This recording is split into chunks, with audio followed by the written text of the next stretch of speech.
Good morning, Dax. Good morning, everybody. And good morning, Brooke Cherry. Equity management is such an important tool for homeowners, and it is yet also the most misunderstood tool. If used properly, we both have seen it has made people millions of dollars. And if not leveraged properly, it has caused people to pretty much lose everything that they have. 100%. 100%. So I want to kind of touch on it. A lot of people have don't clearly sometimes understand what equity position means in the property. I want to kind of simplify it first a little bit. Equity is the difference between what you owe and what the property is worth in today's market.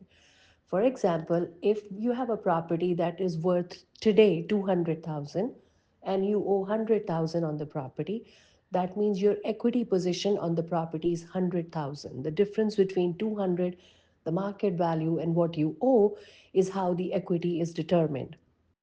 Can you access that equity if you are in need to take care of much needed bills or to take care of some high interest rate credit cards, which is the next thing we will talk about?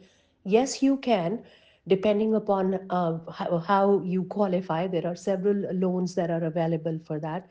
And in fact, it is one of the processes in home ownership that you have to be so careful on, because Dax, we both know that is one area where most fraud happens. Yes. So you have to be so careful when you are even thinking remotely about going in that direction to leverage your equity. Now, can you take the whole 100 out? A lot of people go, yeah, but my house is worth 200. I owe only 100. I should be able to get the whole 100 out.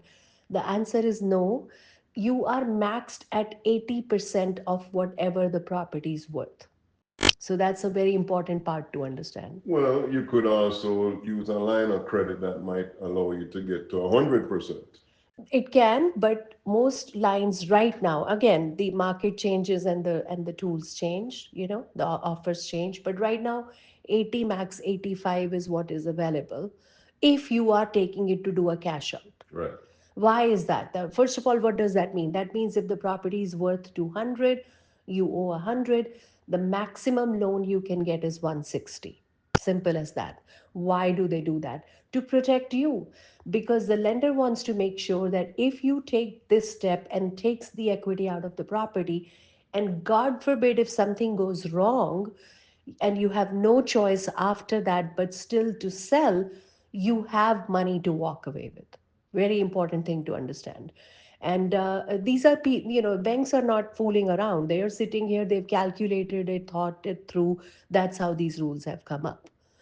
um, Equity management basically means seeing if you can leverage that equity to improve your financial situation or to grow your finances. Would you agree, Dax? Sure. Sure.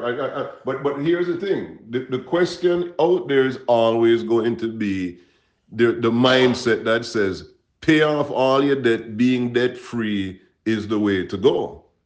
Absolutely. And how do you pay the debt off? So let's look at an example together, right? You have a house that you owe 100,000 on. We just did that calculation. And it's worth, say, 300,000. But now you have a car that you owe $50,000 on. You have a credit card, let's say, from Lowe's, where you owe $15,000. Then you have Capital One, you have Bank of America, you have a JP Morgan Chase card. You have all these cards that you owe money on. Right. And all together between the house and these credit cards, let's say for the house you're paying 1,500 a month, but between that heavy car loan, the credit cards and everything, you are paying additional about $2,000 a month. It's fair enough to say with a $50,000 car loan that you're going to have at least a $600 to $700 payment. Yeah, but that's this. You what you saying makes sense, you know. But there's still this idea out there of people going good debt, my mortgage, bad debt, these credit cards. I don't want to use good debt. Put this You don't have to if you have the money. right. But if you don't have the money, so Yeah. there's a good guy and there is a bad guy, right? You want to get rid of the bad guy, but you don't have the money to get rid of the bad guy. Yeah. Wouldn't it make sense then to go to the good guy to say, hey, can you help me get rid of these bad guys because you're the good guy? And when I consolidate everything with you, not only do I go in one way lower payment, but also I get all the tax write offs. Agreed. Right? So I was having a conversation with somebody earlier in the week, and they were explaining to me that they had a legitimate question, and I told them, I answered it, and I said, I'm definitely going to talk about it on the radio show. Mm-hmm. Does it make sense to pay a car? In their case, they have a car that they owe $70,000 on, Right. right? So it's a nice, pretty car.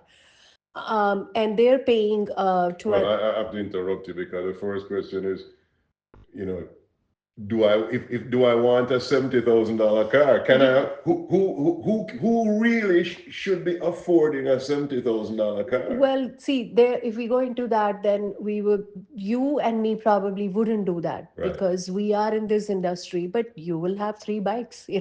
People have You're their, right. You're right. people have their, expenses, and we're here to live and live it up. Why not? Absolutely. No, What? I'm glad you brought that up, Vanya, because that's it.